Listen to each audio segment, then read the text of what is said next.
everyone, it's Jose and welcome back to my part of the channel. Given that you're a reptile owner, you've come across several different varieties of insects you can feed to your pets. Today, I'm going to tell you some of the many different options you have, as well as their pros and cons. I have tried all of these with Hector, my leopard gecko, and as of now, the only ones she eats are the moray worms. However, that might not be true for your gecko. First off, what are feeder insects?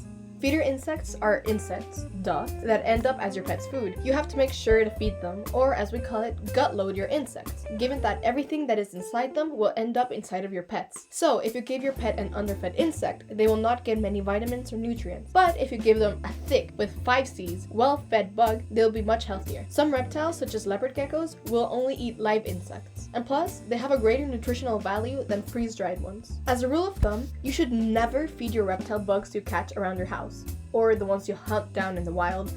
You don't know what they've been eating, where they have been, who they have talked to. Okay, maybe not. And as aforementioned, if they carry something dangerous, like a pesticide or feces, those things will find their way into your pet, and it might end up costing its life.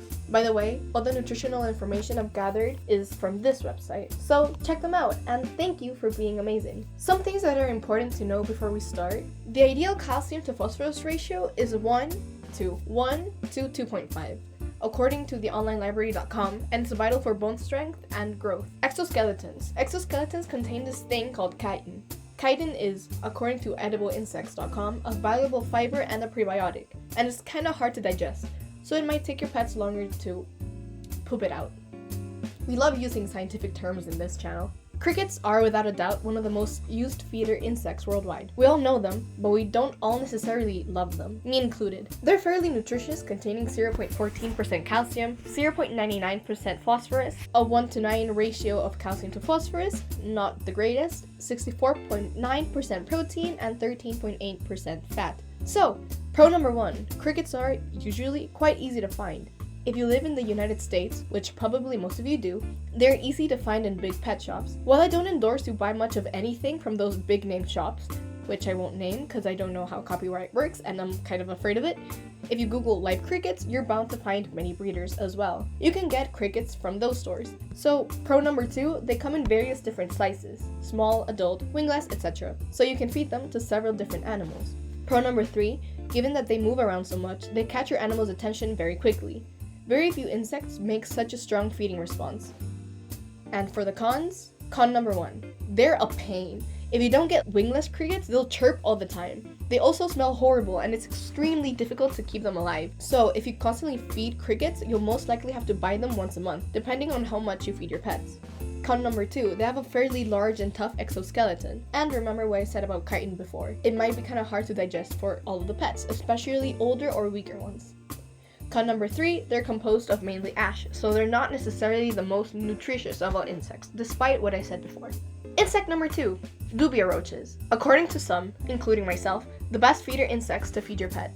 But here's the data. They contain 0.2% calcium, 0.5% phosphorus, which is a 1 to 2.5 ratio of calcium to phosphorus, which is pretty good, 53.9% protein, and 28.4% fat.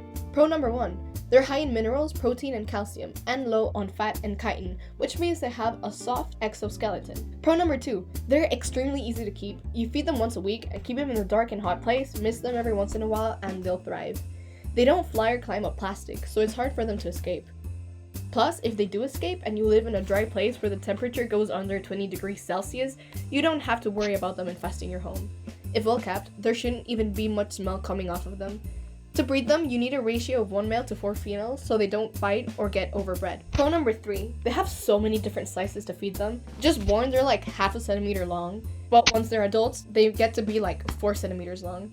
An adult dubia roach weighs as much as 7 large crickets, so they're good for bigger lizards, such as monitors or even bearded dragons. You could feed a leopard gecko and a savanna monitor with a dubia roach, just in different life stages. Con number 1, they are roaches and they aren't many people's favorites. While they don't fly, they do have wings, and that freaks many people out. Con number 2, they're kinda hard to find in pet stores. You can mostly find them online. Con number 3, while they most likely won't destroy your ecosystem if you live in dry, cold areas, If you live in places like Florida, where they're actually illegal to keep, a rogue roach could infest the place, and you could find yourself with a new, extremely invasive species of roach. Let me just say that you should never release any pet or any insect you get into the wild. They can be detrimental to an ecosystem, becoming an invasive species depending on where you live, and they could absolutely destroy and compete with other animals or other species that live in your ecosystem for food, and it's just bad. So never, ever, ever, ever, ever, ever, ever, under any circumstance, release any pet or insect that you have bred or that you have kept into the wild. Number 3, mealworms. Another very popular and easy to find feeder insect. They contain 0.07% calcium, 0.77% phosphorus, a 1:7 calcium to phosphorus ratio, not great, 52.7% protein, and 32.8% fat. Pro number 1, they're very easy to find. Literally most every pet shop, online and offline, have them, and they're very easy to keep alive. Pro number 2, they're very tasty. Yes, I'm talking from experience.